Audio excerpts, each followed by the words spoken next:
So today is Saturday, February 26th, and it's the third day of the invasion of Ukraine by Russia. Now, the people in the United States do not seem to understand what is going on insofar as Russia's invasion is concerned, because they keep saying that Russia is failing, which is the weirdest comment.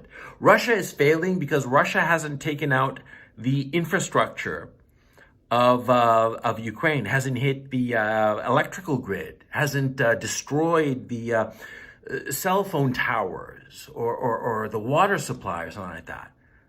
It's just remarkable. They keep insisting that the Russians seem to advance and then retreat whenever they meet any resistance. And it's just a failure of imagination on the part of so many American commentators that they do not seem to understand what Russia is really doing with this invasion. Because you see, the American mode of war is to go to a country and destroy everything. Destroy the electrical grid, cell towers, the water supply system, everything. Just destroy the whole thing and then roll in. That's not fighting a war. That's just mopping up the total annihilation of a country. And the United States has done this repeatedly in Afghanistan, in Iraq, in Libya, in Syria, or they semi-tried to do it in Syria. I mean, it's really kind of like a despicable way of making war, right? But what are the Russians doing? Well, see, the Russians, they don't want to destroy Ukraine. No, they don't want to destroy it at all. What they want to do is they want to capture it intact, see? And they don't want to hurt the civilians. Why would they? From their point of view, if they harm civilians, they just create enemies.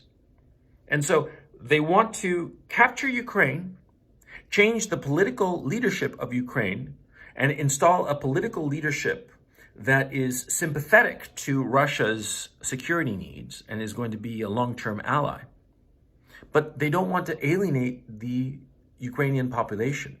Because if they alienate the Ukrainian population, well, the Ukrainian population will eventually overthrow this puppet regime. And the Russians want to install a puppet regime. Let's not pretend otherwise. But they want to install a puppet regime whereby the Ukrainian citizens are more or less indifferent to it.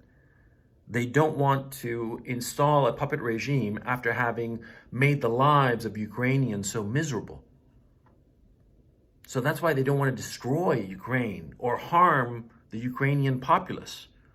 They want to capture Ukraine intact, change the political leadership, and then let it go. Of course, because they don't want to manage Ukraine. They don't want it to be a burden on them. They don't want that long term. And so what are they doing? They are rapidly invading the whole country, and everybody concedes that they're moving very, very quickly.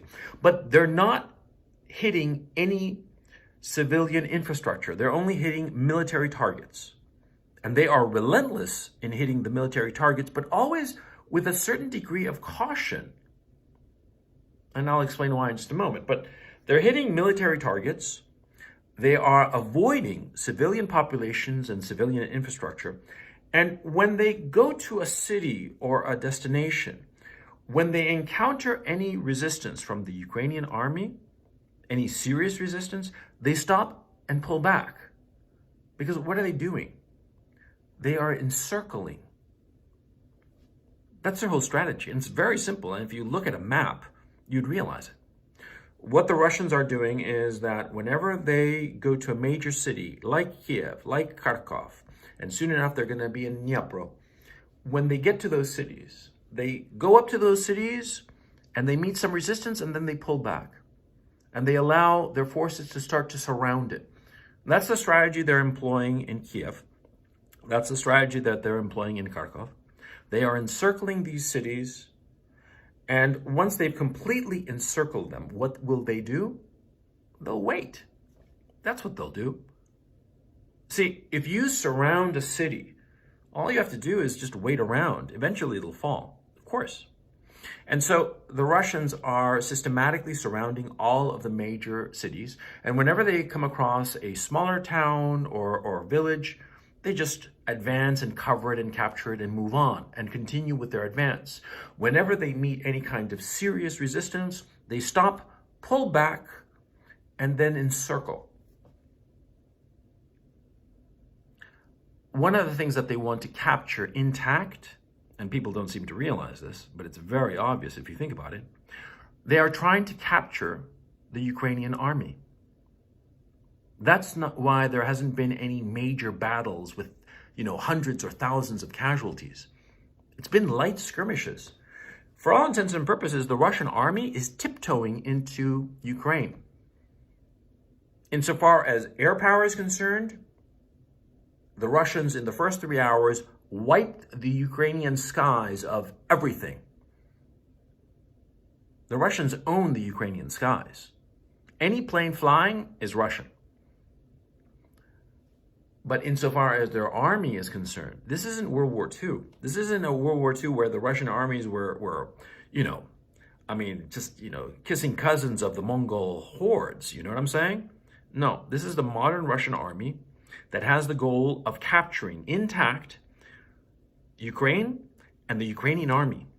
Because the Russians realize that once they have captured Ukraine and changed the political leadership, they will need an army to protect and look after the Ukrainian state and the Ukrainian people and the Ukrainian land. They don't want to destroy the Ukrainian army. They could do that if they wanted to. They would have done that already. They own the skies over Ukraine. Their goal is to capture Ukraine, capture the Ukrainian army with as little casualties as possible to the Ukrainian army. And that's why whenever they come up against serious Ukrainian resistance, they keep consistently pulling back. And in the West, this is interpreted as the Russians are weak, which is so weird. It's like the Russians are so weak, they're not advancing as fast. That is a separate issue that I'm going to get to in just a moment. But the Russians are so weak because they're not obliterating the Ukrainian army. Because that's what the Americans do. They obliterate anything that crosses their path. Friend or foe, they don't really care. But the Russians do care. That's why they're not obliterating the Ukrainian army when they could. A friend of mine, Alex Christoforou, and the Duran, great show, he pointed out something that I'd never considered, which is very obvious. He pointed out the fact that, you see, the current Ukrainian leadership in the military, the generals in Ukraine, they went to military academies with the generals of the Russian armies. They're drinking buddies since when they were back in 18-year-old, 19-year-old plebes. They know each other. They don't want to kill each other. Of course not. You've got some buddy when you were drinking out when you were 18, right? Do you want to kill him? No, you could be on opposing sides of whatever contest, but you don't want to hurt him. Of course not. You'll be pissed off at him maybe, but you don't want to kill him. The Russian army doesn't want to destroy the Ukrainian army. They could have done it already in these 3 days of combat. Once the Russians owned the skies over Ukraine, they could have done whatever they wanted with the Ukrainian army. They could have annihilated it, just blown it to smithereens and blown away the entire population of Ukraine if they wanted to. They could cause a major, major humanitarian crisis if they wanted to, and they obviously don't. How do I know this? Because they haven't done it. They have had the opportunity for 3 days to do it, and they haven't done it. I'm doing this stupid video from a hotel room in downtown Kyiv, and I'm going to upload it to the internet. Do you think I'd be able to do it if the Russians were really serious about conquering Ukraine? They want to capture it. Understand that. And understand that you in the West, you are being goaded into thinking that Putin and the Russians are like evil Antichrist. You don't understand why the Russians are invading. And your political leadership, Boris Johnson, Joe Biden, all these people, they don't want you to understand. Of course not. They want you to just demonize, just to take the easy way out. They want you to imagine that this is a Marvel comic book movie And that, there are white hats and black hats, good guys and bad guys. Yeah, we gotta kill the bad guys because we're the good guys. Yeah. It's so naive. The Russians don't want to harm Ukraine. They would have destroyed Ukraine if they wanted to. But they don't. They want to capture it in one piece. Now, you can say that Russia's motivations are this, that, the other. It doesn't matter. You have to look at the practical reality that is taking place now.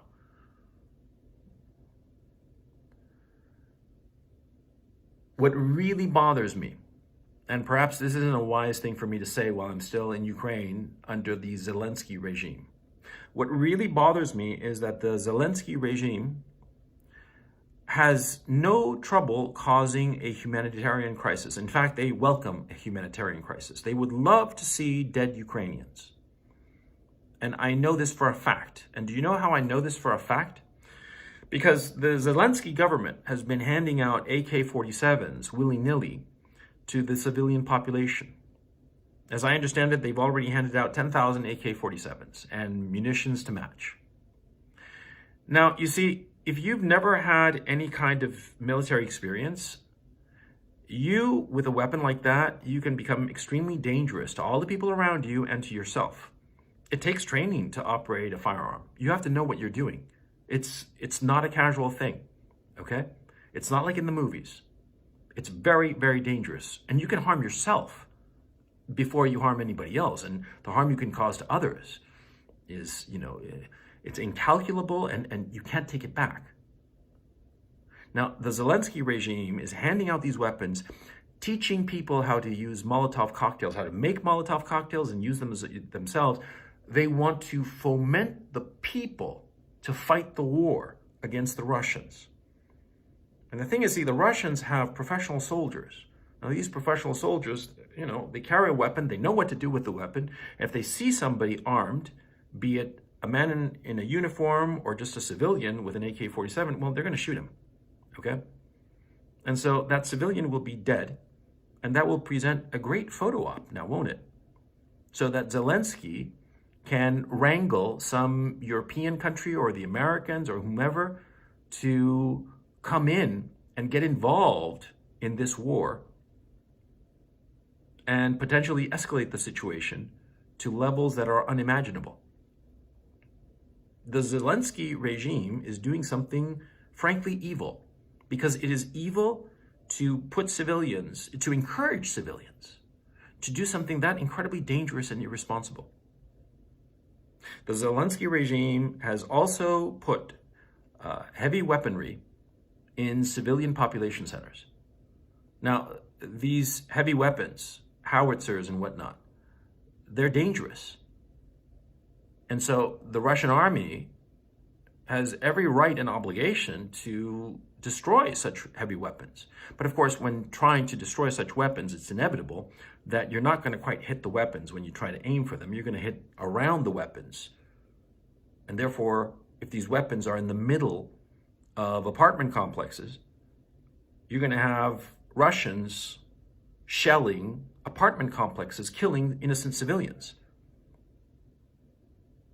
The Zelensky regime is putting these weapons in the middle of populated areas precisely because they want to have this happen.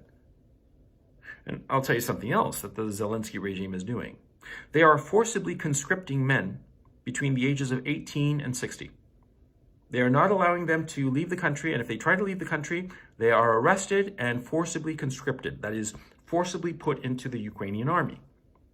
Now, what has happened because of this? Well, just about every man between the ages of 18 and 60 is running away from the cities. That's why there are so many refugees. It's not that they're seriously thinking that the Russians are going to shell and destroy their apartments or their homes or whatnot. They're afraid of getting arrested and forcibly conscripted. The women and the young children and old men are having to hide these men who are between the ages of 18 and 60. And by the way, this isn't something that I heard. People that I know personally, people that I do business with, I know them. I've gone drinking with them, eating with them, doing deals with them. They've had to leave Kiev for fear of being forcibly pressed into the Ukrainian army.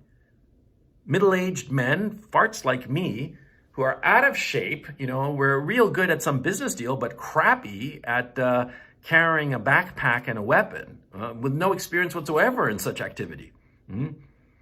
And the Ukrainian government, the Zelensky regime, is doing this. And why do you think they're doing it? Well, first of all, you don't forcibly conscript men into your army if you think that you're winning. Now, do you? Of course not. Number one. And number two, by having this forcible conscription, you scare all the men and you create, all on your own, a whole class of refugees, of people fleeing the cities. They're not afraid of the Russians. They're afraid of the Ukrainian regime that is trying to press them into service. That's what's going on. And so you see all the video images of people fleeing the city, and you in the West, you in the United States and Western Europe think, oh, they're afraid of the Russians. No, they're afraid of the Zelensky regime. But I have to say that the issue of handing out weapons to civilians who don't know how to handle them, that is the thing I find most despicable. Because they are willing to have these poor civilians who know nothing of weaponry become martyrs. Because the Russian soldiers who see some civilian with a gun, well, what do you think he's going to do? He's going to shoot him. And that innocent civilian who doesn't even know how to hold the damn weapon is going to die needlessly for nothing, for absolutely nothing. And I find that despicable. I find that truly evil. Also, the Zelensky regime can get a nice photo op. That's what's going on. And if you want to say that the message I'm saying is pro-Russian or pro-Putin, or I'm a Putin stooge or useful idiot or whatever, fine. I don't care. I mean, I don't really care your opinion, man. I don't give a fuck what you think about me. I'm telling you the truth. I'm here. I'm here in Kyiv, in the downtown, waiting for the Russians to invade the damn place, So I know what I'm talking about. None of this stuff is appearing in the mainstream media, now is it, Because I'm not following the American or European mainstream media because I know it's just a pack of lies. But probably what I'm saying in this video, you haven't heard it. Well, now you're hearing it. And think a little bit, I mean, in this channel, what have I always told you, stupid motherfuckers, Think for yourself. Think. Look at the information that you have available and ask yourself why something is happening the way it's happening. It's not arbitrary. It's not by chance. People have thought through what they are doing. The Russians have certainly thought through what they're doing. The best that we can hope for is that the Zelensky regime fails in its attempt to wrangle in the Europeans and the Americans into this war, and the Zelensky regime collapses or flees or whatever, and Russia is able to take Ukraine in one piece without harming too many people. And that's the best that we can hope for. Or if not, the whole country will be destroyed. Millions of people will be displaced, hundreds of thousands, perhaps even millions killed. And this is the exact same thing that happened in Iraq. Let's hope that we don't have a second Iraq.